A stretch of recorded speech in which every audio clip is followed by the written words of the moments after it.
Unplug and Play, the Ultimate Illustrated Guide to Roughhousing with Your Kids by Anthony DeBenedet, M.D. and Lawrence Cohen, Ph.D. Book Summary. In an age when screens dominate, routines are rigid, and safety first can sometimes mean fun last. Unplug and Play arrives like bursts of joyful rebellion, written by physician Anthony DeBenedet and psychologist Lawrence Cohen, both fathers and passionate advocates for physical engagement. Book is research-informed and warmly illustrated call to arms. Get down on the floor, wrestle, tumble, and play with your children, not just for fun, but for their emotional, cognitive, and social development, and for your connection as parent and child. Originally published as The Art of Roughhousing, this updated edition reflects new findings in neuroscience, psychology, and child development. It also repositions roughhousing within our current context, where digital distraction, overscheduling, and risk-averse parenting increasingly distance kids from the sensory, physical, and playful experiences they need most. Part I, Why Roughhousing Matters.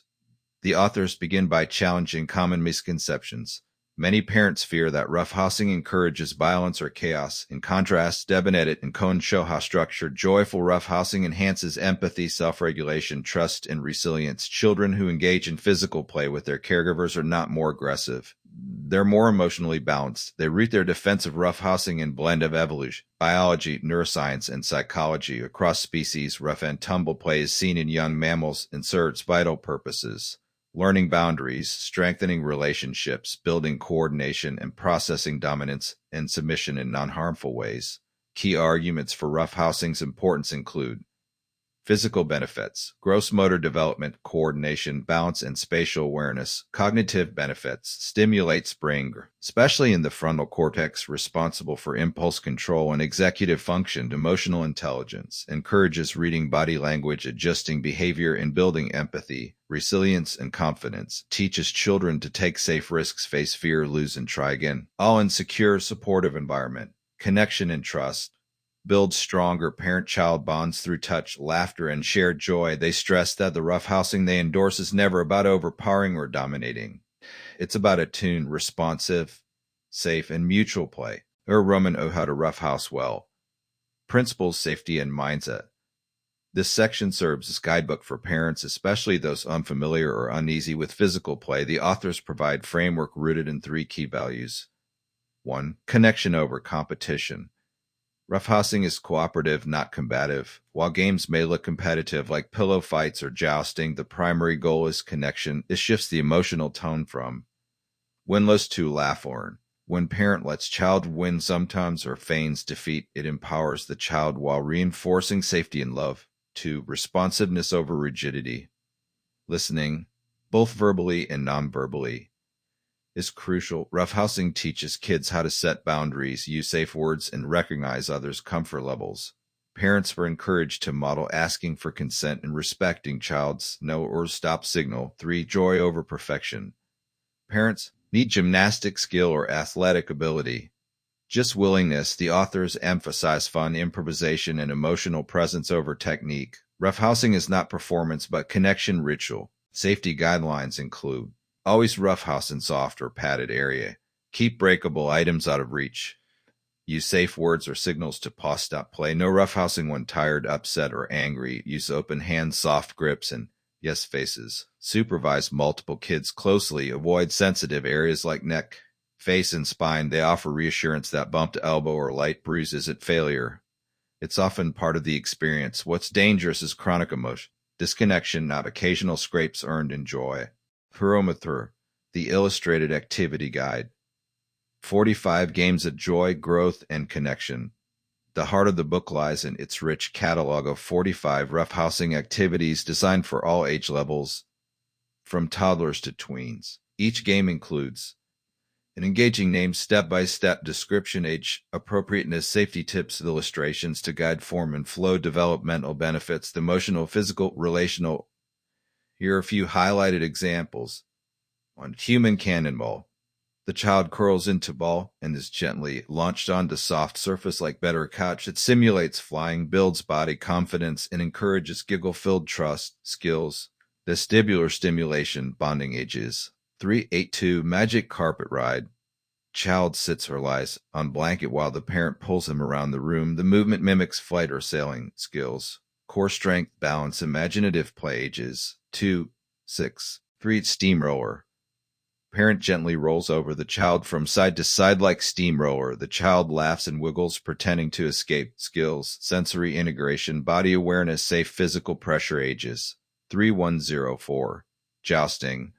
With pool noodles or towels as lances, both parent and child stand on pillows or cushions and attempt to unbalance the other. Skills. Balance, laughter, anticipation ages 5125. Raucous height. Classic with gentle rules. Soft pillows only, no faces. Slow movements and timed rounds. Skills. Impulse control. Release of energy. Cooperation ages 4+. Other imaginative games include sock wrestling. Try to remove your partner's socks first. Flying baby. Safe and secure aerial lifts for toddlers. Cave rescue. Child hides under blanket. Cave while the parent acts as rescuer. Upside down world. Children are gently inverted e.g. hanging from the knees to change perspective. These games aren't random. They are carefully selected for developmental milestones. Many encourage risk-taking in safe, controlled ways. Others promote problem-solving, anticipation, and sensory processing. Almost all create laughter, which releases oxytocin and strengthens emotional connection. Addressing modern challenges, screen time and overscheduling. In compelling update from the original edition, the authors now tackle the impact of digital life. They acknowledge that screens aren't inherently bad, but argue that they rob children and parents of real-time embodied connection. Children who spend hours on tablets may miss the physical literacy and emotional nuance that only in-person play delivers. Likewise, overscheduled kids shuttled one enrichment activity to another often lack free time for creative, messy, full-body fun. Roughhousing, the authors argue, is natural antidote. It creates mindfulness and presence, builds child's ability to regulate high stimulation states, helps parents slow down and reconnect, teaches adaptability in world of fixed rules and artificial stimuli. They encourage parents to schedule roughhousing into the week. Just 1015. They can make meaningful difference. Roughhousing and special needs. The book also addresses how roughhousing can support children with special emotional or neurological needs. For kids with Ph.D, sensory processing issues, anxiety, or trauma, physical play can act as grounding ritual, reduce anxiety through predictable movement, build trust through consistent touch and rhythm, increase dopamine and serotonin, help repattern unsafe touch into safe, joyful connection. They provide specific modifications for sensitivity, including ways to reduce intensity, introduce tactile play slowly, and use visual cues to indicate shifts in energy. For parents, healing the inner child. Quietly profound message runs throughout Unplug and Play. Roughhousing doesn't just help kids. It heals grown-ups. Many adults didn't grow up with affectionate, attuned physical play. As a result, they may feel stiff, embarrassed, or resistant. DeBenedet and Cohen invite parents to reawaken their own childlike joy by laughing, moving, and playing again. Parents access parts of themselves long buried. They model risk-taking, joy, and trust not only for their kids but for themselves. Conclusion: the legacy of play.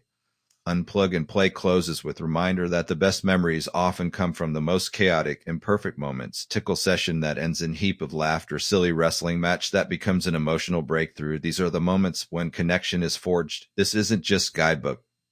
It's an invitation to rediscover your child, yourself, and the language of touch, laughter, and play. It's a book every parent, grandparent, educator, and caregiver can benefit from. Because when we roughhouse with love, we raise children who are brave, bonded, and bursting with life.